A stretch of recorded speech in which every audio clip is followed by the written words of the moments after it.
नमो नमः। श्रीमद् वाल्मीकि रामायणम् अयोध्याकांडम द्वितीय सर्गः। परिषद द्वारा श्री राम के राज्याभिषेक का अनुमोदन। ततः परिषदं सर्वं आमंत्रया वसुधाधिपः हितम् उद्धर्षणं चैवम् उवाच प्रथितं वचः।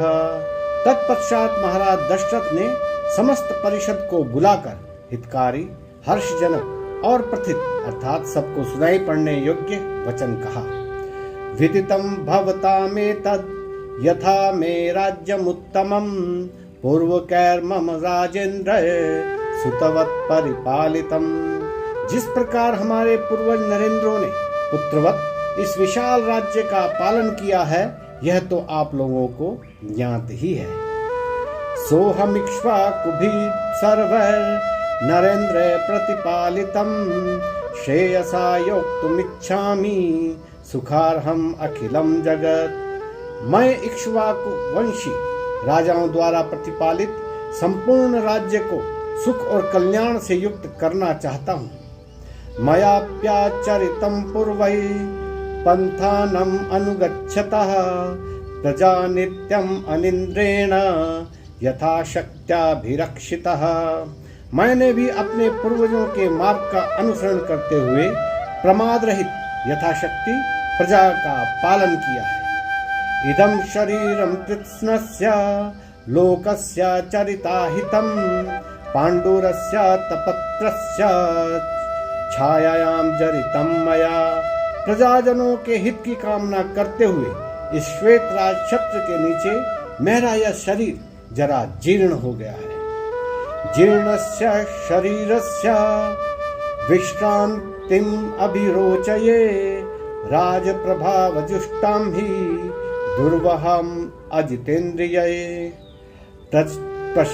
परिश्रान्तोऽस्मि लोकस्य गुर्विं धर्मधुरं वहन् सोऽहं विश्राममिच्छामि रामं कृत्वा प्रजाहिते।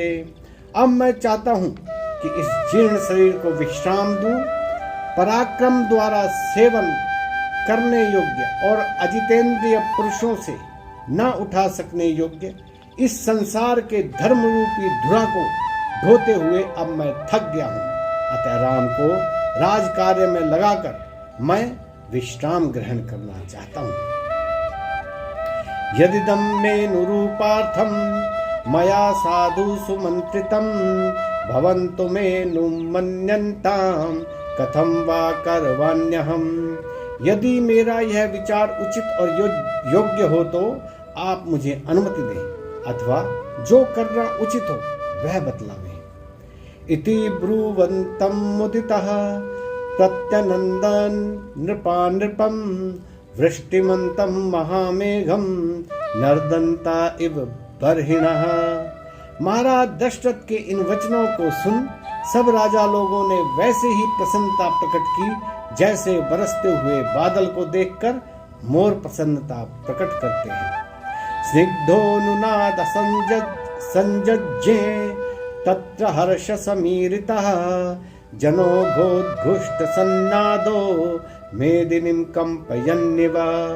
उस समय राजाओं तथा अन्य उपस्थित जनों ने प्रसन्न हो वाह वाह, ठीक, बहुत ठीक कहकर इतने जोर से आनंद प्रकट किया कि राज्यसभा भवन भी कांपता सा प्रतीत हुआ। ब्राह्मणा जन मुख्यश्च पौरजानपदैः सह समेत्य ते मंत्रयित्वा चोचुर दशरथं नृपम्। महाराज दशरथ के मनोभावों को जानकर वशिष्ठ आदि ब्राह्मणों, राजाओं तथा नगर और राज्य के प्रधान लोगों ने परस्पर विचार विमर्श कर दशरथ जी से कहा। अनेक वर्ष वयसो वृद्धस्त्वमसि पार्थिव सरामं युवराजानम् अभिषिञ्चस्व पार्थिवम्।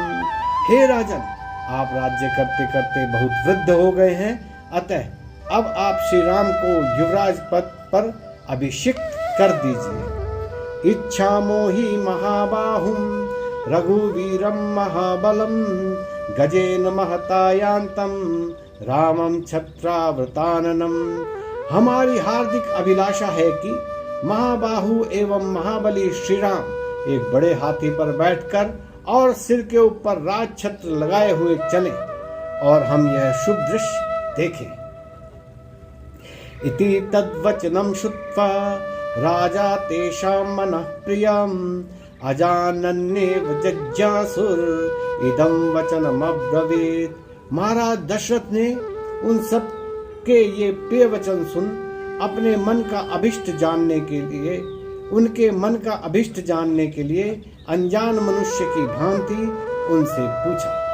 श्रुत्येवं वचनं यन्मे राघवं पतिमिच्छत राजान संशयोऽयं मे किमिदं ब्रूत तत्त्वतः। हे राजाओ, मेरे कहते ही आप राम को राजा बनाने के लिए तैयार हो गए, इससे मेरे मन में एक संशय उत्पन्न हो गया है। आप लोग ठीक ठीक उत्तर देकर उसका निवारण कीजिए। कथम तू मयि धर्मेण पृथिवीम् अनुशासति भवन्तु दुष्टम् इच्छन्ति युवराजं ममात्मजं। जब मैं धर्म पूर्वक पृथ्वी का पालन कर रहा हूँ, फिर आप लोग मेरे पुत्र को युवराज क्यों बनाना चाहते हैं? क्या मैं ठीक ठीक शासन नहीं कर रहा हूँ? ते तमुचुर महात्मानः पौरजानपदैः सह बहवो नृप कल्याण गुणः पुत्रस्य सन्ति ते। यह सुनकर वे राजा आदि समस्त पुरुष बोले, हे राजन, आपके पुत्र में प्रजा के कल्याणकारक बहुत से गुण हैं। गुणान् गुणवतो देव देवकल्पस्य धीमतः प्रियानानन्दनान् कृत्सन् प्रवक्ष्यामोद्यतान् शृणु। हे राजन, देवों के समान गुण वाले और बुद्धिमान श्री राम के प्रिय और आनंददायक गुणों का हम वर्णन करते हैं, आप सुनिए। दिव्यर गुणे शक्र समो राम सत्य पराक्रमः इक्ष्वाकुभ्योऽपि सर्वेभ्यो यातरिक्तो विशांपते। हे राजाओं के स्वामी, सत्य पराक्रमी श्री राम दिव्य गुणों से इंद्र के समान हो रहे हैं, अतः वे इक्ष्वाकु वंशी राजाओं में सबसे श्रेष्ठ हैं। राम सत्य पुरुषो लोके सत्य धर्म पर राम सत्य पुरुषो लोके सत्य धर्म परायणः साक्षात् रामाद् विनिर्वृत्तो धर्मश्चापि श्रिया सह। सत्यपरायण श्री राम लोक में वस्तुतः श्रेष्ठ पुरुष हैं, उन्हीं से धर्म और अर्थ को प्रतिष्ठा प्राप्त हुई है। प्रजा सुखत्वे चंद्रस्य वसुधाया क्षमा गुणैः वृद्धया बुद्धया बृहस्पते स्तुल्यो वीर्ये साक्षात् क्षतिपतेः। प्रजा को सुख देने में श्री राम चंद्रमा के तुल्य, क्षमा करने में पृथ्वी के समान, बुद्धि में बृहस्पति के तुल्य और पराक्रम में साक्षात इंद्र के समान है। धर्मज्ञ सत्य संधश्च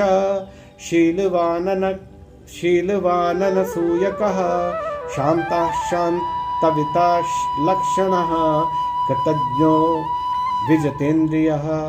वे धर्मज्ञ, सत्यवादी, शीलयुक्त, ईर्ष्या से रहित, शांत, दुखियों को सांत्वना देने वाले, मधुरभाषी, कृतज्ञ और जितेंद्रिय हैं। व्यसनेषु मनुष्याणां भृशं भवति दुःखिता उत्सवेषु च सर्वेषु पितेव परितुष्यते। मनुष्यों पर कोई आपत्ति आने पर वे स्वयं दुखी होते हैं और उत्सव के समय पिता की भांति प्रसन्न होते हैं। सत्यवादी महेश्वासो वृद्धसेवी जितेन्द्रियः स्मितपूर्वा विभाषी च धर्मं सर्वात्मनश्चितः। श्री राम सदा सत्य बोलने वाले, महाधनुर्धर, वृद्धों की सेवा करने वाले, जितेंद्रिय, हंसकर बोलने वाले और सब प्रकार से धर्म का सेवन करने वाले हैं। नास्य क्रोध प्रसादश्च निरर्थोस्ति कदाचन हन्तेव नियमात् वध्यान् वध्येन च कुप्यते। उनका क्रोध और प्रसन्नता कभी निरर्थक नहीं होती। वे मारने योग्य को मारते ही हैं, चाहे वे आत्मीय जन ही क्यों न हो, और अवध्यों पर कभी क्रोध नहीं करते। दान्तैः सर्व प्रजाकान्तैः प्रीति संजन नयनृणां गुणैर्विरुचे रामो दीप्तः सूर्य इवांशुभिः। श्री राम यम नियम आदि पालन में कष्ट सहिष्णु है, प्रजाजनों के प्रति प्रीति मात्र हैं, स्वजनों में प्रीति उत्पन्न करने वाले हैं। इन गुणों से अलंकृत श्री राम रश्मियों से युक्त सूर्य की भांति दैदीप्यमान है। तमेवं गुण संपन्नम रामं सत्य पराक्रमं लोकपालोपमं नाथं कामयत मेदिनी। इन सब गुणों से युक्त सत्य पराक्रमी श्री राम को लोकपालों की भांति पृथ्वी अपना राजा बनाना चाहती है। राममिंदे वरश्यामं सर्वशत्रु निबर्हणं पश्यामो राजस्थं तव राजोत्तमात् पश्यामो राजस्थं तव राजोत्तमात्मजम। हम लोग आपके पुत्र श्री राम को, जो नील कमल के समान श्याम हैं और शत्रुनाशक हैं, युवराज देखना चाहते हैं। नमो नमः।